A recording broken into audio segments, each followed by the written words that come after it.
जय जय श्री माधव श्री गुरुवे नमः। मूकं करोति वाचालं पंगुं लंघयते गिरिं यत् कृपा तमहं वंदे परमानंद श्री माधव। भगवान विष्णु के सहस्र नामों में माधव नाम बहुत ही मधुरतम और प्रचलित है। इस वीडियो के माध्यम से मैं माधव के नाम की व्याख्या करने या उसका विश्लेषण करने के लिए नहीं बैठा हूं, बल्कि आप सभी को उस तीर्थ स्थान से परिचित कराने की चेष्टा कर रहा हूं जहां भगवान विष्णु ने इस माधव के नाम को साकार किया है, अतुलनीय बनाया है। और यह स्थान है प्रयागराज। इसी प्रयागराज में भगवान विष्णु ने एक या दो या तीन रूपों में विराजमान नहीं, बल्कि 12 रूपों में विराजमान होकर के इस तीर्थराज को धन्य किया है।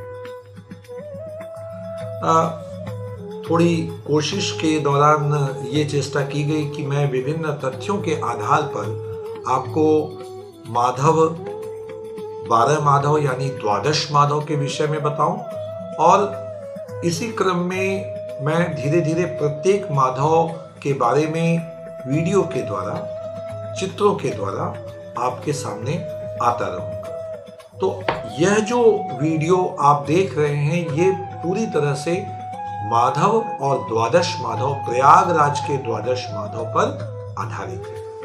तो सबसे पहले संतों की कृपा से समझने की चेष्टा की जाए कि ये माधव शब्द का अर्थ क्या है। माधव शब्द का अर्थ है मां धव, माता के पति। यहां माता का अर्थ माता लक्ष्मी है और पति का अर्थ लक्ष्मीपति भगवान श्री नारायण है, श्री विष्णु भगवान की।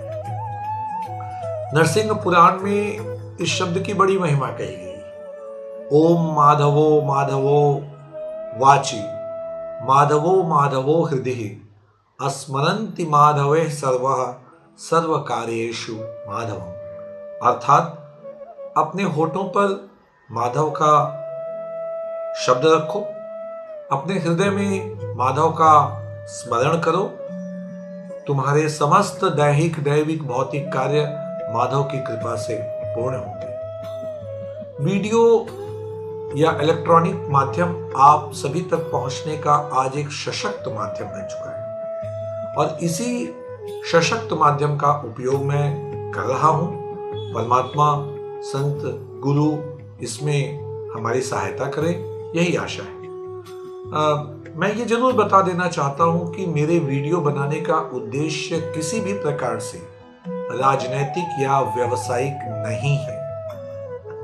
मेरी सिर्फ एक ही चेष्टा है कि आप तक प्रयागराज के प्राचीनतम तीर्थ स्थानों का विवरण पहुंचे, जिससे जब आप प्रयागराज आएं या अगर आप प्रयागराज में रहते हो तो आप स्वयं अपनी क्षमता और सामर्थ्य के अनुसार जा करके इन स्थानों का निरीक्षण करें, दर्शन करें, इनके आध्यात्मिक आनंद की अनुभूति करें। 12 माधव इसलिए भी बहुत महत्वपूर्ण हो जाते हैं क्योंकि इनकी परिक्रमा, इनकी पूजा विधि में सर्वप्रथम है।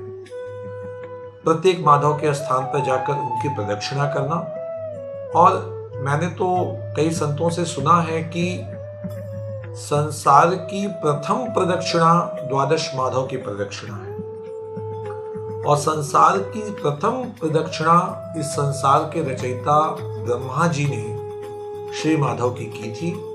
इस प्रयागराज में 12 अलग अलग स्थानों पर भगवान विष्णु अलग अलग नामों से प्रतिष्ठित हुए, और ये पूरा का पूरा चैनल श्री माधव को ही समर्पित है। तो जैसा कि हम जानते हैं कि माधव शब्द का अर्थ हुआ माधव यानी लक्ष्मी के पति। माधव शब्द की कई बार आवृत्ति गीता में श्रीमद् भागवतम में और अन्यान्य पुराणों में की गई है, विष्णु सहस्त्रनाम में की गई है। पद्म पुराण के पाताल खंड के प्रयाग शताध्यायी में भगवान अपने श्रीमुख से स्वयं कुछ कहते हैं। मैं संस्कृत का तो बहुत जानकार नहीं हूं, मेरा उच्चारण भी संस्कृत या हिंदी में बहुत शुद्ध नहीं है। हाँ, मेरी मनोवृत्ति शुद्ध है और इसी शुद्ध मनोवृत्ति से मैं आप तक प्रयागराज के द्वादश माधव तीर्थ को लेकर प्रस्तुत हो रहा हूं। भगवान विष्णु पद्म पुराण में कहते हैं, प्रयाग मेरा क्षेत्र है, अर्थात प्रयाग वैष्णव क्षेत्र है। मेरे वैकुंठ से भी ये मुझे प्रिय है और जो वृक्ष जिसे आप अक्षयवट के रूप में जानते हैं वह मेरा साक्षात स्वरूप है। उसके मूल में मैं मूल माधव,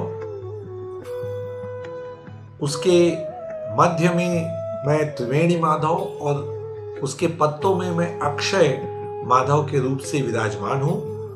और इसके अलावा समस्त विघ्नों के निवारण के लिए, भक्तों के कार्य को सिद्ध करने के लिए तीर्थराज प्रयाग की चारों दिशाओं में मैं अलग अलग नामों से विराजमान हूं, जैसे शंख माधव, चक्र माधव, गदा माधव, पद्म माधव, अनंत माधव, बिंदु माधव, मनोहर माधव और असी माधव।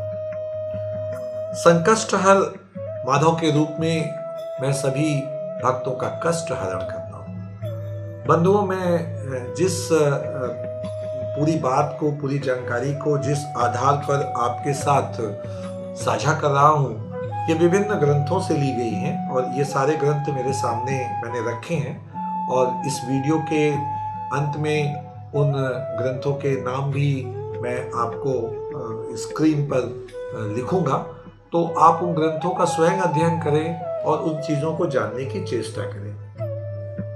अब भगवान विष्णु की ये जो द्वादश माधव हैं, इनमें प्रत्येक माधव का अपना महत्व और अपनी प्राचीनता है। और जैसा कि मैंने ये कहा कि ये सृष्टि के आरंभ में प्रतिष्ठित देवालय हैं।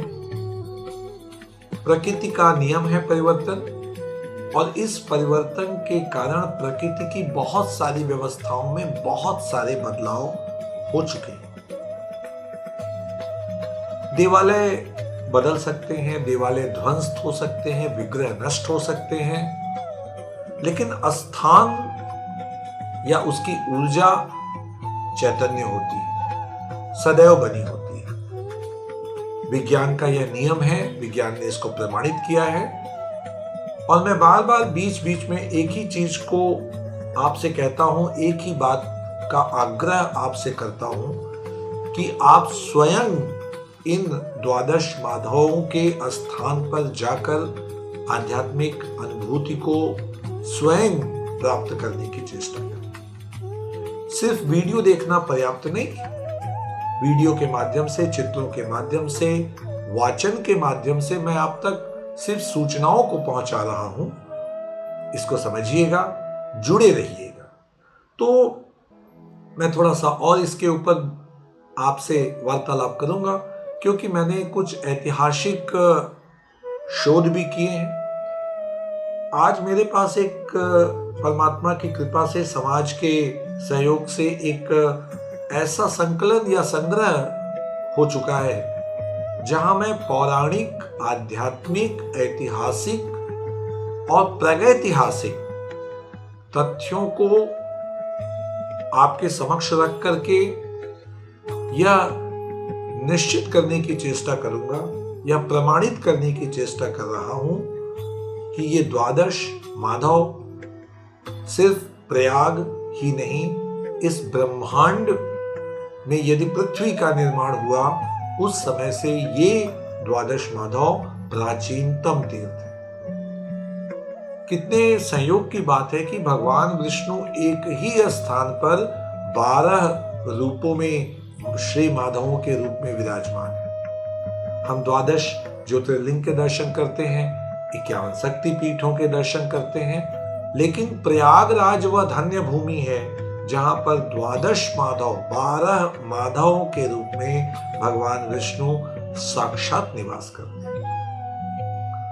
कार्तिक के महीने में इन माधवों के स्थान पर जाकर कर दीपदान करना, माघ के महीने में तुलसी से इनकी अर्चना करना और प्रदक्षिणा करना, वैशाख के महीने में इनके स्थान पर जाकर पंचामृत स्नान कराना, विष्णु सहस्रनाम का पाठ और प्रदक्षिणा करना।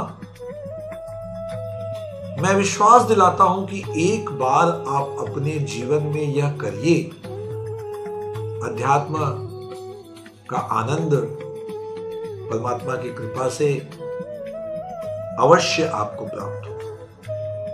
मैं पुनरावृत्ति करता हूं कि आप तक मेरे इस वीडियो को पहुंचाने का माध्यम सिर्फ इतना है कि हम अपने प्राचीनतम तीर्थों को समझ सकें, उनकी सुरक्षा और व्यवस्था कर सकें।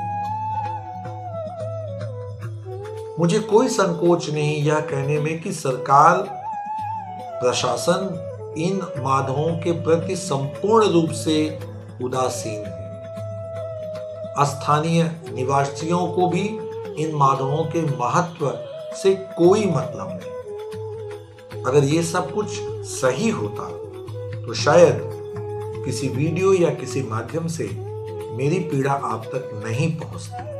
पीड़ा का विषय है और ये प्रयागराज के प्राचीनतम स्थान तभी जीवित होंगे जब हम आप निस्वार्थ भाव से, बिना किसी राजनीति या व्यवसाय की प्रेरणा से, सिर्फ भगवत कृपा प्राप्त करने के लिए इन माधवों का दर्शन, पूजन और परिक्रमा करेंगे। ऐतिहासिक दृष्टि से ये माधव के स्थान प्राचीनतम तो हैं ही, लेकिन आज आपको इन प्राचीनतम स्थानों पर पुराने देवालयों के कुछ अवशेष अवश्य प्राप्त होंगे। कुछ एक माधवों की स्थिति दुर्दशा को प्राप्त हो रही है। अगर हमने उस पर ध्यान नहीं दिया तो ये विलुप्त हो जाएंगे। धर्म की ध्वजा उठाकर राजनीति करने से ईश्वरत्व की प्राप्ति नहीं होती। रूमी नाम के एक बहुत बड़े सूफी संत हुए। वो कहते थे, ए जाहिद, खुदा इश्क से मिलता है, बंदगी से नहीं। तो ये इश्क आपके अंदर आए और आप इन माधवों के स्थान पर जाकर इनका दर्शन पूजन करें। मैं प्रत्येक माधव पर अलग अलग वीडियो बनाऊंगा, खुद के द्वारा संग्रहित चित्रों को प्रस्तुत करूंगा, कुछ पुराने साक्ष्य प्रस्तुत करूंगा और आप लोगों से एक ही अनुग्रह करता हूं कि इस वीडियो को, इस सूचना को अधिक से अधिक लोगों तक अवश्य शेयर करें, साझा करें, ताकि हमारी संस्कृति, हमारा गौरव, हमारे तीर्थ अक्षुण्ण रहें। ध्यान रखिए, अगर हमारे पूर्वजों ने इनको न संभाला होता तो आज मैं यहां बैठकर आपके सामने कुछ भी नहीं बोल पाता। वैसे ही जैसे हमारे पूर्वजों ने हमारे लिए इतना त्याग, तप और संरक्षण किया, हमारा भी वही अधिकार है कि हम अपनी आने वाली पीढ़ियों के लिए इन तीर्थों को यथावत बनाने की चेष्टा करें। तो अगले वीडियो में मैं मिलूंगा 12 माधवों में प्रथम माधव श्री शंख माधव। तब तक के लिए मुझे इजाजत दें। नमस्कार। जय श्री माधव।